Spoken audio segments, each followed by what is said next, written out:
She wasn't asleep. She was testing him. At 2 in the morning on the 48th floor, CEO, Oliver Hart sat motionless in her chair with her eyes closed and a secret glowing on the monitor in front of her. When the door opened, the man who walked in wasn't an executive. He was a night shift janitor named Darius Cole. And Oliver wanted to know one thing: when no one was watching, what would this man do? What would you do if you saw something you weren't supposed to see? Something that could save a company or destroy your entire life? Would you speak up, or would you walk away before you answer? Listen to this story. Because the man at the center of it had a daughter to feed, rent to pay, and every reason in the world to stay silent. Oliver Hart had built Apex Nova from a 2-person startup in a rented garage into one of the most respected cybersecurity firms in the country. 15 years of sleepless nights, calculated risks, and an almost supernatural instinct for digital threats had turned her company into a billion-dollar empire. Fortune had profiled her twice. The Pentagon had her on speed dial. And for a long time, she believed that the people standing beside her had earned their place. But over the past 18 months, something had gone wrong. It started with the Kessler Brandt contract, a $400 million deal with a European defense consortium that Apex Nova had spent nearly a year developing. The proposal was airtight, the pitch flawless, and Oliver had personally overseen every detail. 2 days before the final presentation, Ridgecore Solutions, a competing firm half the size of Apex Nova, submitted a counteroffer that mirrored their proposal almost line by line. Kessler Brandt went with Ridgecore. Then came the Nakamura Industries deal. Then the Transatlantic Group partnership. One by one, contracts that should have been theirs slipped away to the same competitor each time with an eerie precision that went beyond coincidence. The board of directors grew restless. Revenue dropped by 37% in 12 months. Layoffs swept through the lower floors. And in the executive conference room, whispers about bankruptcy grew louder with each quarterly report. Oliver knew what the board didn't want to say out loud, that someone inside Apex Nova was feeding information to Ridgecore. She had suspected it for months, lying awake at night, running through names and faces, trying to match motive with opportunity.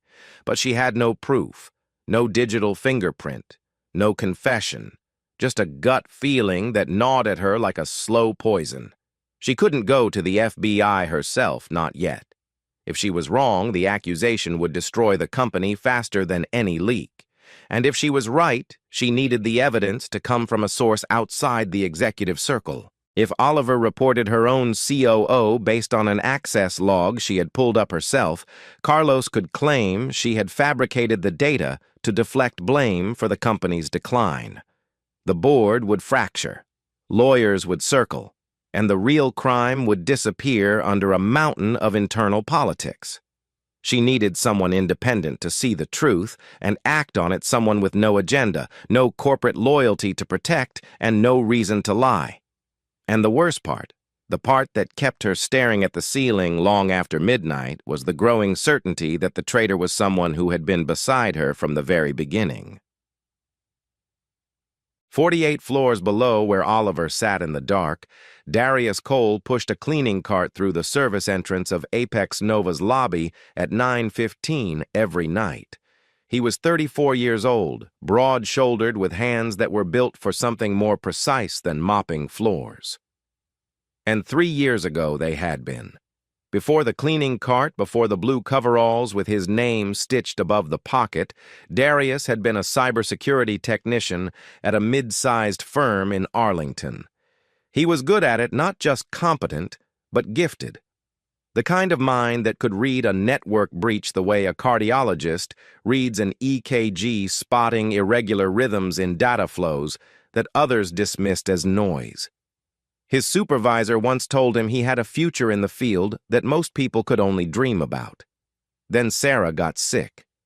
His wife's diagnosis came on a Tuesday stage 4 pancreatic cancer. The doctors gave her 8 months. She lasted 6. In those 6 months, Darius burned through their savings on treatments, drove her to every appointment, held her hand through every round of chemotherapy, and watched the woman he loved disappear a little more each day. When she died, he was left with an empty house, $62,000 in medical debt, and a little girl who kept asking when Mommy was coming home. He couldn't function. The grief hit him like a wall, and behind that wall was nothing. No motivation, no ambition, no desire to sit behind a screen and hunt invisible threats while his daughter grew up without him. So he quit, walked away from cybersecurity entirely, took the night shift janitor position at Apex Nova because it paid enough to cover rent, and because it let him be home during the day when Zoe needed him. It wasn't the life anyone would have predicted for him, but it was the life he chose. On the evening before everything changed, Darius picked Zoe up from his mother-in-law's house on Maple Street. Gloria Sarah's mother stood in the doorway with her arms crossed, watching Zoe run down the front steps with her backpack bouncing against her shoulders. "She already ate," Gloria said. "Made her do her reading homework, too." "Thank you, Gloria. I owe you." "You owe me nothing.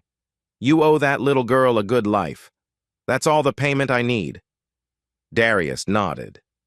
He knew what Gloria meant, and he knew she meant it with love, even when her voice carried an edge.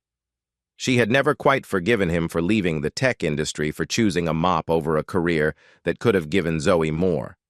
But she never pushed too hard, because she also understood what losing Sarah had done to him. In the car, Zoe sat in the back seat with her knees pulled up watching the streetlights pass. "Daddy, how come you work at nighttime?" Darius glanced in the rearview mirror. "Because that's when they need me, baby." "But all the other kids' dads are home at night. Tommy's dad coaches his baseball team. And Lily's dad reads to her every night before bed." Darius tightened his grip on the steering wheel. He had rehearsed answers to this question a dozen times, but none of them ever felt sufficient. "I work at night so I can be with you during the day," he said. "So I can walk you to school. So I can make you pancakes on Saturday mornings. Some dads do it differently, but this is how I do it. And I'm always going to be here for you, Zoe, always." She was quiet for a moment, her fingers tracing circles on the window glass. "I don't need a big house, Daddy," she said softly. "I just need you." Darius felt something crack open in his chest, not pain exactly, but something close to it. The kind of ache that comes from being loved more than you think you deserve. "You got me, baby girl," he said. "You always got me." He carried that sentence with him when he got home and waited for Gloria to arrive for the night. She came at 8:30, the same as always, letting herself in with the spare key and settling into the armchair with her reading glasses and a crossword puzzle. Darius kissed Zoe goodnight, grabbed his jacket, and drove to Apex Nova. He carried those words through the parking garage, through the service elevator, through the first 4 hours of vacuuming and emptying trash cans in a building full of offices that belonged to people who would never know his name. And he was still carrying them at 2 in the morning when his cleaning cart reached the 48th floor. The executive floor was always the last stop on his route. Most nights it was deserted, just dark hallways and locked doors and the faint hum of servers running behind walls. But tonight, as Darius pushed through the glass doors of the CEO's suite, he noticed the light. It was faint, the pale blue glow of a monitor cutting through the darkness of the corner office. And there behind the desk sat a woman in a charcoal blazer, her head tilted slightly to one side, her eyes closed. Oliver Hart. Darius had seen her before in the elevator in the lobby, once in the parking garage. She had never looked at him, not once. He was invisible to her just as he was invisible to everyone in this building who wore a badge above the 4th floor. He should have turned around. He should have backed his cart out quietly and come back in 20 minutes. That was the protocol: never disturb an executive, especially not the CEO. But the monitor was right there, open, glowing. And something on the screen snagged his attention the way a fishhook snags a lip-sharp, sudden, and impossible to ignore. It was a system access log. Hundreds of lines of data showing file downloads, classified files, strategy documents, client proposals, all pulled from Apex Nova's secure servers between 1 and 4 in the morning, night after night, for months. The timestamp stretched back over a year, and every single download was traced to one account, Carlos Hale, Chief Operating Officer. The old instincts hit Darius like a wave. 3 years of pushing them down, of pretending they didn't exist, and here they were alive and screaming. He knew exactly what he was looking at. This wasn't a glitch. This wasn't an employee working late. This was a systematic, long-term data theft operation, and whoever was behind it had been bleeding Apex Nova dry from the inside. His heart hammered. His eyes flicked to Oliver, still motionless in her chair, breathing slow and even. He should leave. He should absolutely leave. He was a janitor. This wasn't his problem. Getting involved could cost him his job, his income, his ability to put food on the table for Zoe. He thought about her face in the rearview mirror, her voice saying, "I just need you," and every survival instinct he had told him to walk away. But he didn't. Darius pulled his phone from his pocket. His hands were steady, steadier than he expected. He angled the screen carefully, making sure the flash was off, and took 6 photographs of the access log capturing every detail. Then he put the phone away, backed his cart out of the office, and closed the door behind him without a sound. What Darius didn't know, what he couldn't have known, was that Oliver Hart's eyes had opened the moment the door clicked shut. She had not been asleep. She had never been asleep. For the past 3 weeks, Oliver had been running her own private test. Every night she left the access log open on her screen, settled into her chair, and waited to see who would come through the door and what they would do when they saw it. Executives had come and gone. Some glanced at the screen and looked away. Some didn't notice at all, and one had actually closed the monitor without reading a word. No one had acted, until tonight. Oliver reached for her desk phone and dialed the head of building security. "Pull the camera footage from my office," she said quietly. "Last 30 minutes. I want a name and a full employee file on my desk by morning." She already knew the name, but she wanted to know everything else. Darius didn't sleep that morning. He lay on the couch in the small apartment on Ridgefield Avenue, with the curtains drawn, his phone resting on his chest like a grenade with the pin half pulled. The photographs were still there, 6 images of a screen that proved someone at the top of Apex Nova had been gutting the company from the inside. He had looked at them 11 times since getting home. Each time the data told him the same story. Carlos Hale, Chief Operating Officer, hundreds of classified files downloaded in the dead of night over the span of more than a year. From the hallway, he could hear Zoe breathing in her sleep, slow, even, trusting. The sound of a child who believed the world was safe because her father was in the next room. Darius pressed his palms against his eyes. He wasn't a whistleblower. He wasn't an investigator. He was a man who mopped floors for $14.60 an hour, so his daughter could have a roof and 3 meals a day. Every instinct he had said to delete the photographs, go to work tomorrow night, and pretend he had never seen that screen.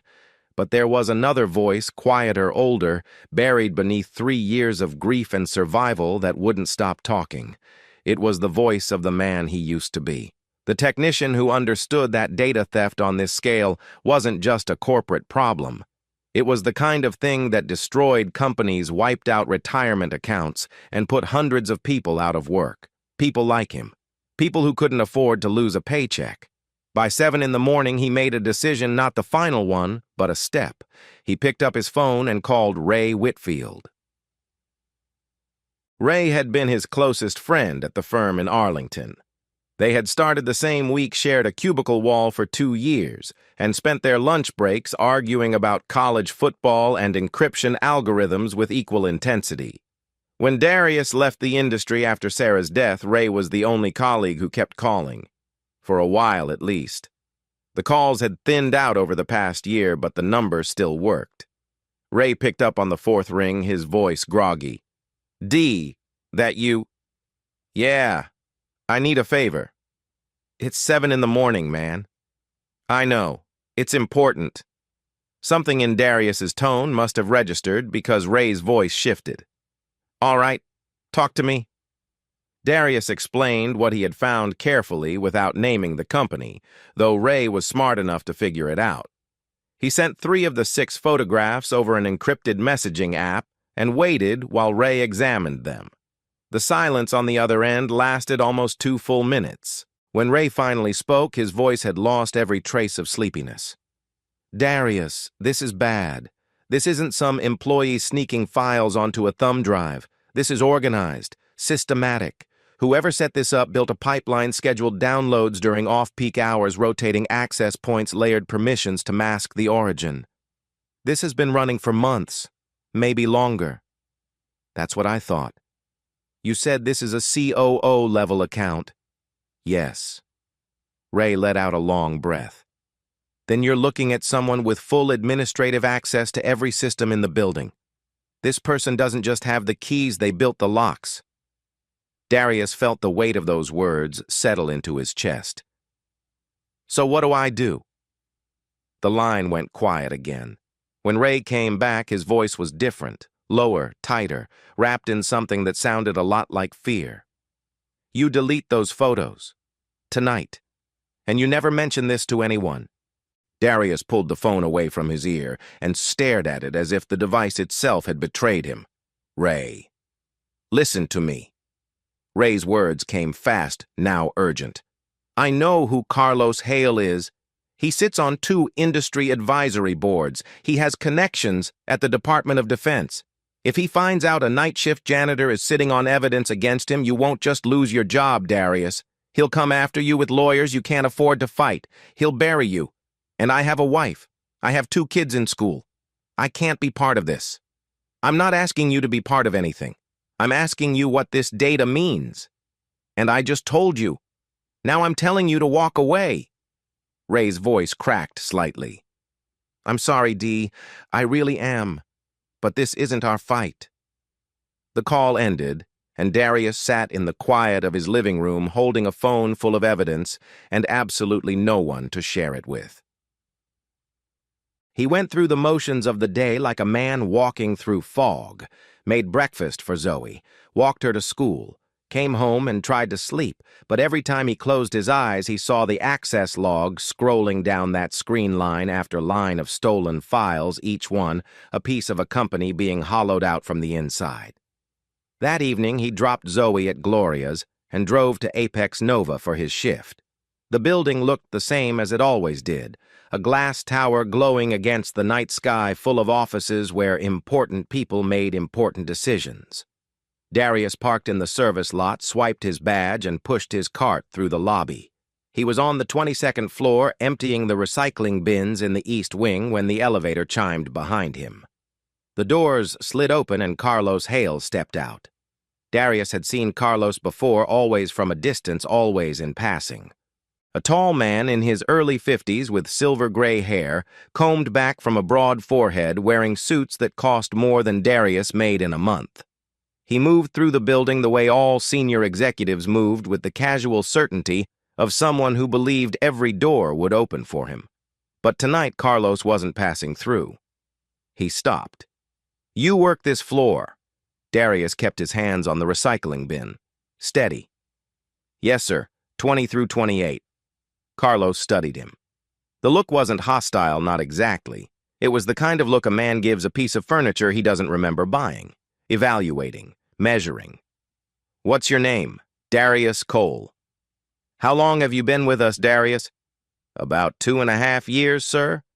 Carlos nodded slowly, his eyes never leaving Darius's face. Night shift the whole time. Yes, sir. Must be tough. You got a family? A daughter. Carlos slid his hands into his pockets.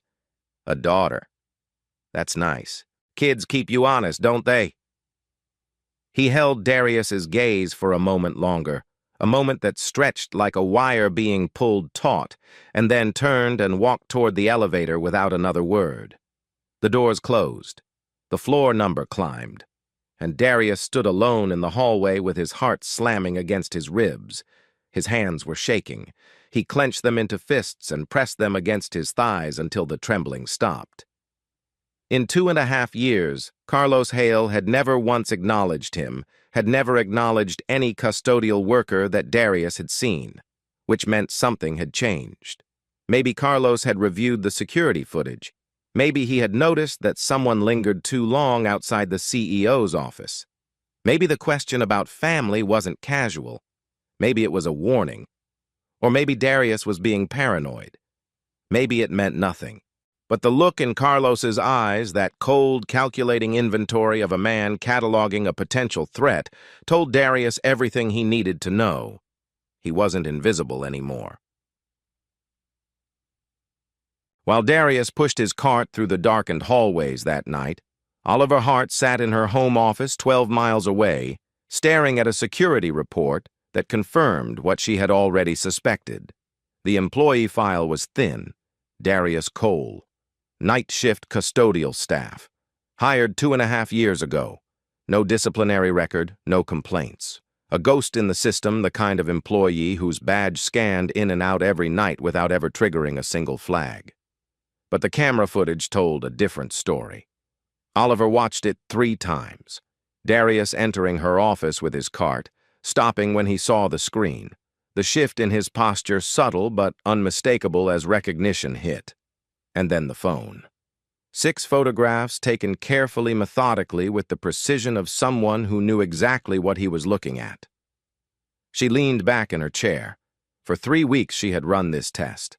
She had left that access log open on her screen like bait on a hook, waiting to see who would bite. Senior analysts had walked past it. 2 vice presidents had been in her office for late meetings and hadn't even glanced at the monitor. Her own chief of staff had come in to drop off a briefing folder and left without noticing.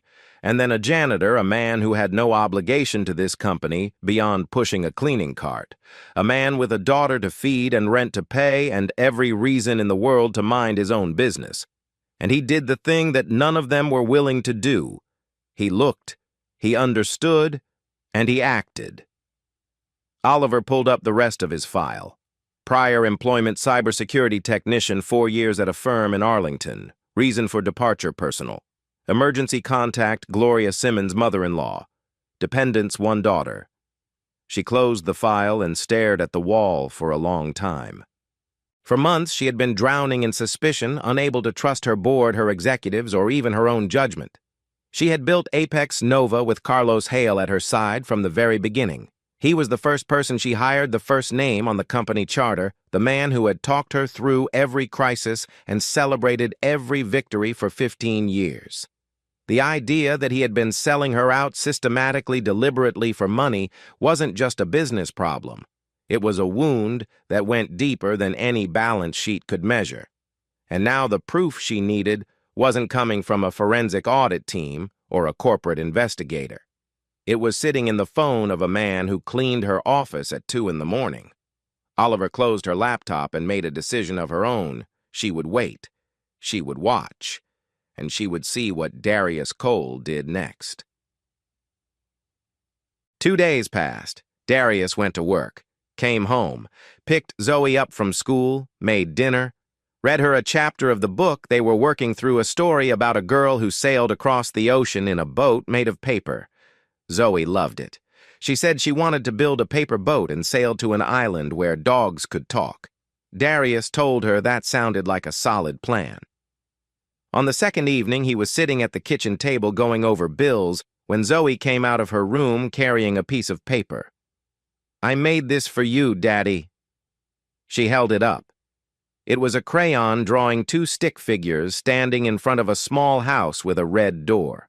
One figure was tall with brown skin and big hands. The other was smaller with 2 pigtails and a bright yellow dress. Above the house she had drawn a sun with a smiley face, and at the bottom, in uneven letters that tilted slightly to the right, she had written, "Daddy is the best." Darius took the drawing from her. He looked at it for a long time, at the crooked little house, the oversized sun, the 2 figures standing side by side, as if nothing in the world could separate them. "You like it?" Zoe asked. "I love it, baby. I'm putting this on the fridge. She grinned and ran back to her room satisfied. Darius stayed at the table holding the drawing with both hands and felt the full weight of his situation pressed down on him like a hand against his chest. If he came forward, he could lose his job. If he lost his job, he couldn't pay rent. If he couldn't pay rent, the life he had built for Zoe, small and fragile as it was, would come apart. Ray was right. This wasn't his fight. He owed nothing to Apex Nova, nothing to Oliver Hart, and nothing to the hundreds of employees who didn't know their company was being eaten alive from the inside. But he owed something to himself. And he owed something to the man his daughter believed he was the tall figure in the crayon drawing standing beside her like a wall between her and the rest of the world. If he deleted those photographs and walked away, he would be safe. But he would know. Every time Zoe looked at him, every time she called him the best, he would know that he had seen something wrong and chosen to do nothing. That night, after putting Zoe to bed, Darius sat at the kitchen table and typed an anonymous report to the FBI's cybercrime division. He attached all 6 photographs, described what the data showed, and identified the account holder by name and title. He read the report 3 times, changed 2 sentences, and hit send before he could talk himself out of it. Then he put his phone in the kitchen drawer, went to the bathroom, and washed his face with cold water. His hands had stopped shaking. The board meeting was scheduled for 9 the following morning. Oliver arrived at Apex Nova at 7:30. The bankruptcy filing sat in a leather folder at the center of the conference table, 47 pages of legal language that would dissolve everything she had spent 15 years building. The board members filed in one by one, most of them avoiding her eyes. They had already made up their minds. In their view, the numbers told the whole story, and the story was over. Carlos Hale arrived at 8:55, 5 minutes before the meeting was set to begin. He wore a navy suit and a red tie, and he carried himself with the quiet composure of a man who had already won. He took his seat at the far end of the table, folded his hands, and offered Oliver a sympathetic nod, the kind of nod a pallbearer gives at a funeral. Oliver returned the nod. She said nothing. She had received a confirmation through her own channels late the previous night. The FBI had received an anonymous tip. An investigation was being opened.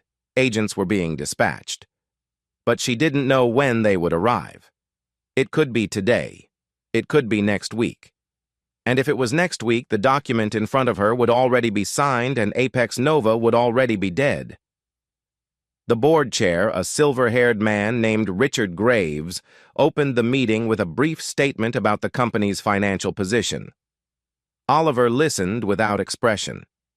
When Graves finished, he turned to her. "Oliver, the filing is ready for your signature, unless there's something you'd like to add."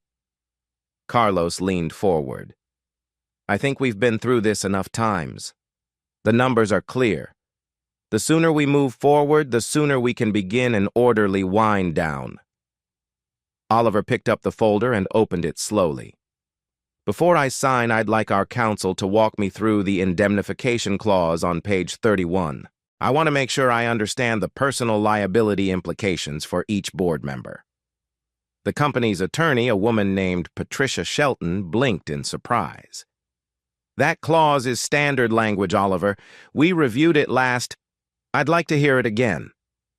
Patricia glanced at Graves, who shrugged. She began reading the clause aloud. Carlos shifted in his seat. His fingers tapped the table once, a small, involuntary gesture that Oliver caught from the corner of her eye. When Patricia finished, Oliver asked about the non-compete provisions on page 38. Then she asked about the asset liquidation timeline on page 42. Each question was precise, each one reasonable on its own, and each one bought another 5 minutes. Carlos's composure began to thin. "Oliver, we've had months to review this document. Every clause has been vetted by 3 separate legal teams. I don't see the value in—" "I'm about to end my company, Carlos." Oliver's voice was calm and even. "I think I'm entitled to read every word before I do." The room fell silent. Graves cleared his throat. Patricia shuffled her papers. 20 minutes passed, then 30. Carlos checked his watch twice. Oliver continued asking questions, methodical, unhurried, each one delivered with the steady patience of a woman who had learned long ago that the most powerful thing in any room is the person willing to wait. At 9:47, she picked up the pen. She placed the tip against the signature line on page 47. Her hand was steady. The door to the conference room opened. 3 men in dark suits walked in. The one in front held up a badge. FBI, we're looking for Carlos Hale. Every head in the room turned. Carlos stood up from his chair, not quickly, but with the rigid mechanical motion of a man whose body was moving before his mind could stop it. His face had gone the color of wet concrete. Carlos Hale, you are the subject of a federal investigation into corporate espionage and theft of trade secrets. We need you to come with us. The conference room was absolutely still. No one spoke. No one moved. The bankruptcy filing sat open on the table, unsigned, the pen resting beside it like a discarded weapon. Oliver set the pen down. She closed the folder. And for the first time in 18 months, the knot that had been coiled in her chest since the day the Kessler-Brandt contract disappeared finally began to loosen. She didn't smile. She didn't speak. She simply folded her hands on the table and watched Carlos Hale walk out of the room between 2 federal agents, his expensive shoes clicking against the marble floor until the sound faded into nothing. The federal investigation moved quickly. Within 72 hours of Carlos Hale's removal from the Apex Nova conference room, a forensic team from the FBI's cybercrime division had seized his office computer, his personal laptop, and 3 encrypted external drives found in a safe deposit box registered under his wife's maiden name. The evidence was overwhelming. Over the course of 14 months, Carlos had systematically downloaded more than 300 classified documents, client proposals, proprietary algorithms, internal pricing strategies, and defense contract specifications, and transmitted them to a shell company that traced back to Ridgecore Solutions. The pipeline Ray had described on the phone was even more sophisticated than Darius had imagined. Carlos had built layered access protocols that masked his downloads as routine system maintenance, routed the transfers through a series of offshore servers, and timed every extraction for the window between 1 and 4 in the morning, when network monitoring was at its lowest. He had been meticulous. He had been patient. And he had been doing it right under Oliver's nose since before the Kessler-Brandt contract disappeared. The motive was simple. Ridgecore had offered Carlos $12 million paid in quarterly installments to an offshore account in exchange for a steady stream of Apex Nova's most sensitive intellectual property. Carlos had accepted, not because he needed the money, but because he believed he deserved it. 15 years of standing in Oliver's shadow, 15 years of watching her name appear on magazine covers while he managed the machinery behind the curtain, had calcified into a resentment so deep that betrayal felt not like a crime but like compensation. When the full scope of the theft became public, Apex Nova's legal team filed a civil suit against Ridgecore for corporate espionage, misappropriation of trade secrets, and tortious interference with business relationships. The case never went to trial. Ridgecore settled within 6 weeks for an undisclosed amount, and 3 of the contracts that had been lost, including Kessler-Brandt, returned to Apex Nova before the end of the quarter. The bleeding stopped. The company began to breathe again. 3 weeks after the FB, I walked Carlos Hale out of the building. Oliver Hart took the elevator to the basement. She had never been to the maintenance level before. The hallway was narrow and lit by fluorescent tubes that buzzed faintly overhead. The walls were unpainted concrete, and the air carried the chemical smell of industrial cleaning supplies. It was a different world from the 48th floor. No glass walls, no panoramic views, no imported furniture. Just utility. Just function. She found Darius in the supply room at the end of the hall, restocking his cart for the night shift. He was wearing his blue coveralls with his name stitched above the pocket, arranging bottles of disinfectant on the lower shelf with the quiet efficiency of a man who had done the same task 1,000 times. He looked up when she appeared in the doorway, and for a moment neither of them spoke. Oliver stood there in her black blazer and heels, framed against the concrete hallway like a figure from a different universe, which in every measurable way she was. "Mr. Cole."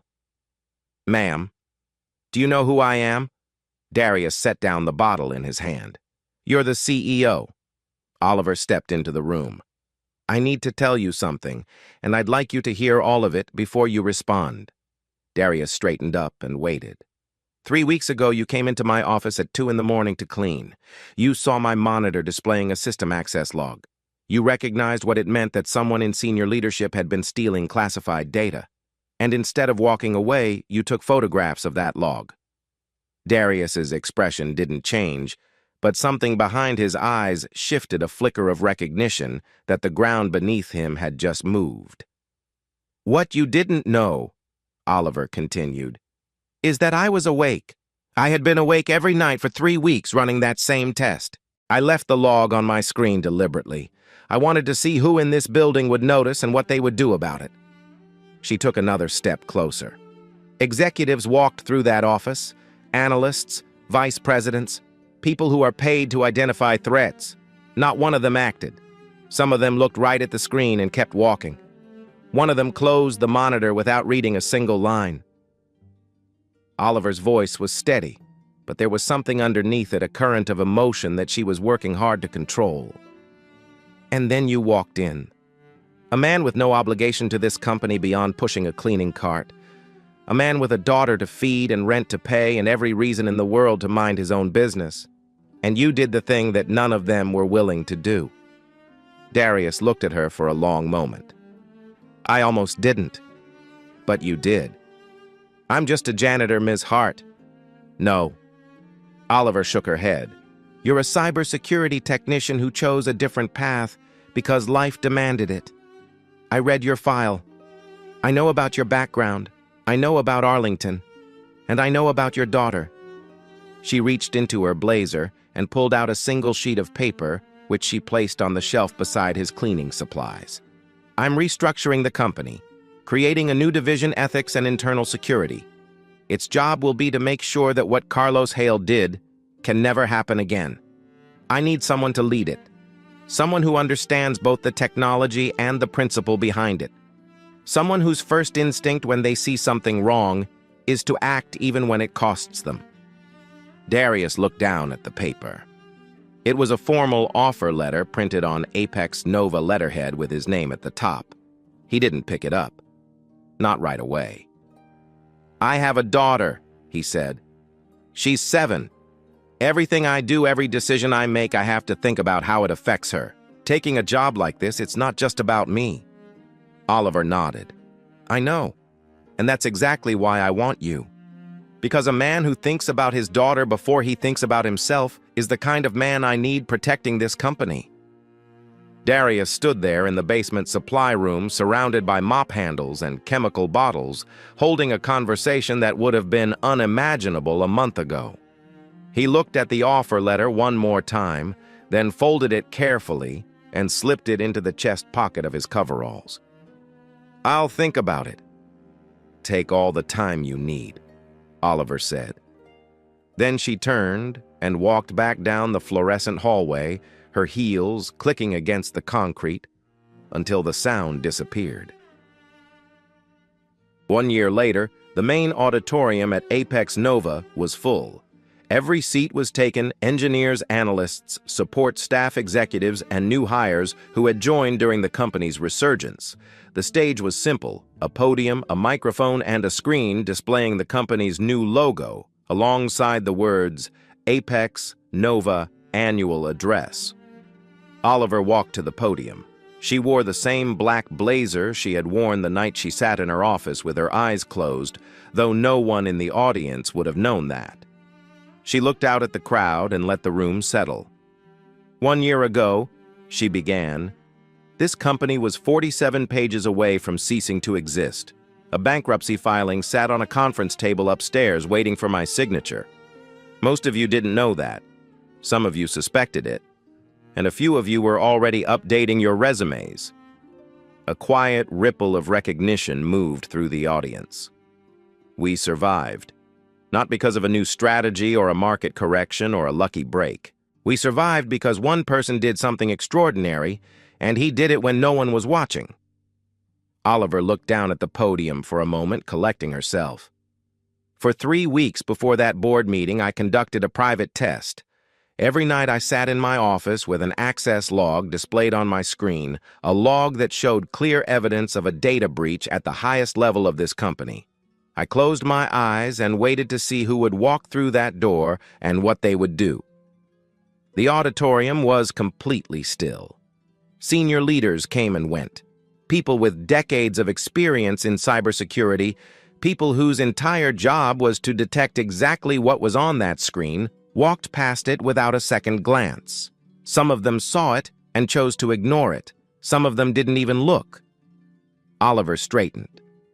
And then at 2:03 in the morning, a man walked in. He wasn't an executive. He wasn't on the board. He wasn't anyone whose name appeared on a single organizational chart in this building. He was a night shift janitor, a single father who had every reason in the world to keep his head down and walk away. She looked toward the third row.